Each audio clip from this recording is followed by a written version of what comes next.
राधे राधे दोस्तों। आज मैं आपको सफला एकादशी का महत्व और व्रत कथा सुनाने वाली हूँ। कृपया ध्यानपूर्वक सुनिए। धर्मराज युधिष्ठिर कहने लगे कि हे जनार्दन, मैंने मार्गशीर्ष शुक्ल एकादशी अर्थात मोक्षदा एकादशी का सविस्तार वर्णन सुना। अब आप कृपया करके मुझे पौष माह के कृष्ण पक्ष की एकादशी के विषय में भी बतलाइए। इस एकादशी का क्या नाम है तथा इसके व्रत का क्या विधान है, इसकी विधि क्या है, व्रत करने से किस फल की प्राप्ति होती है, कृपया यह सब विधान पूर्वक कहिए। भगवान श्री कृष्ण बोले, पौष माह के कृष्ण पक्ष में आने वाली इस एकादशी को सफला एकादशी कहा जाता है। इस एकादशी के देवता श्री नारायण हैं। विधि पूर्वक इस व्रत को करना चाहिए। जिस प्रकार नागों में शेषनाग, पक्षियों में गरुड़, सब ग्रहों में चंद्रमा, यज्ञों में अश्वमेघ और देवताओं में भगवान विष्णु श्रेष्ठ है, उसी तरह सब व्रतों में एकादशी का व्रत श्रेष्ठ है।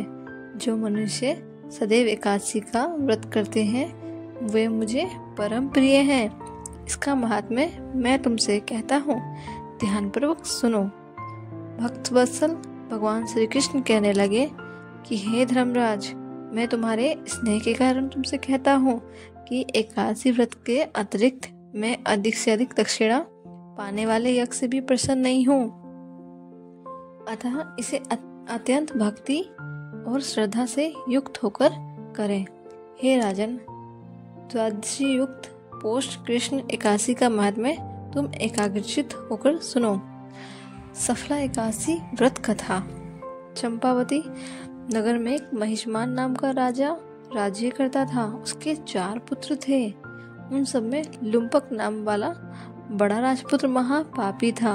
वह पापी सदा पर स्त्री और वैश्य नगमन तथा दूसरे बुरे कामों में पिता का धन नष्ट किया करता था। सदैव ही देवता, ब्राह्मण, वैष्णवों की निंदा किया करता था। जब राजा को अपने बड़े पुत्र के ऐसे कुकर्मों का पता चला तो उन्होंने उसे अपने राज्य से निकाल दिया। तब वह विचारने लगा कि कहाँ जाऊं और क्या करूं। अंत में उसने चोरी करने का निश्चय किया। दिन में वह वन में रहता और रात्रि को अपने पिता की नगरी में चोरी करता था।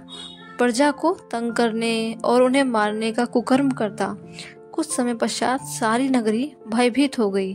वह वन में रहकर पशु आदि को मारकर खाने लगा। नागरिक और राज्य के कर्मचारी उसे पकड़ लेते, किंतु राज्य के भय से छोड़ देते। वन में एक अति प्राचीन विशाल पीपल का वृक्ष था।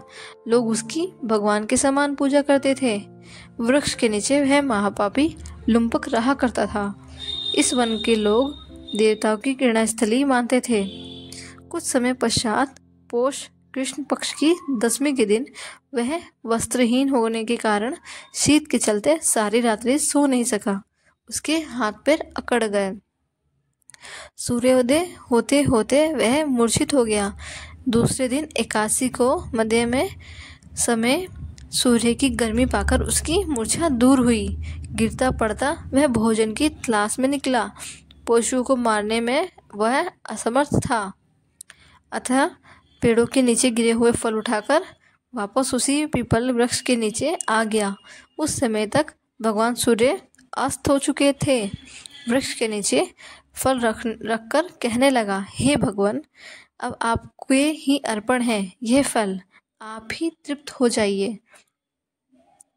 उस रात्रि को दुख के कारण रात्रि को भी नींद नहीं आई। उसके इस उपवास और जागरण से भगवान अत्यंत प्रसन्न हो गए और उसके सारे पाप नष्ट हो गए। दूसरे दिन प्रातः एक अति सुंदर घोड़ा अनेक सुंदर वस्तुओं से सजा हुआ उसके सामने आकर खड़ा हो गया। उसी समय आकाशवाणी हुई कि हे राजपुत्र, श्री नारायण की कृपा से तेरे पाप नष्ट हो गए। अब तू अपने पिता के पास जाकर राज्य प्राप्त कर। ऐसी वाणी सुनकर वह अत्यंत प्रसन्न हुआ और दिव्य वस्त्र धारण करके भगवान आपकी जय हो कहकर अपने पिता के पास गया। उसके पिता ने प्रसन्न होकर उसे समस्त राज्य का भार सौंप दिया और स्वयं वन के रास्ते चल दिए। अब लुम्पक शास्त्र अनुसार राज्य करने लगा। उसके स्त्री पुत्र आदि सारा कुटुंब भगवान नारायण का परम भक्त हो गया। वृद्ध होने पर वह भी अपने पुत्र को राज्य का भार सौंपकर वन में तपस्या करने चला गया और अंत समय में वैकुंठ को प्राप्त हुआ। अतः जो मनुष्य इस परम पवित्र सफला एकादशी का व्रत करता है उसे अंत में मुक्ति मिलती है। जो नहीं करते वे पूंछ और सींगों से रहित पशुओं के समान है। इस सफला एकादशी के महात्म्य को पढ़ने से अथवा स्मरण करने से मनुष्य को अश्वमेध यज्ञ का फल मिलता है। जय श्री राधे राधे।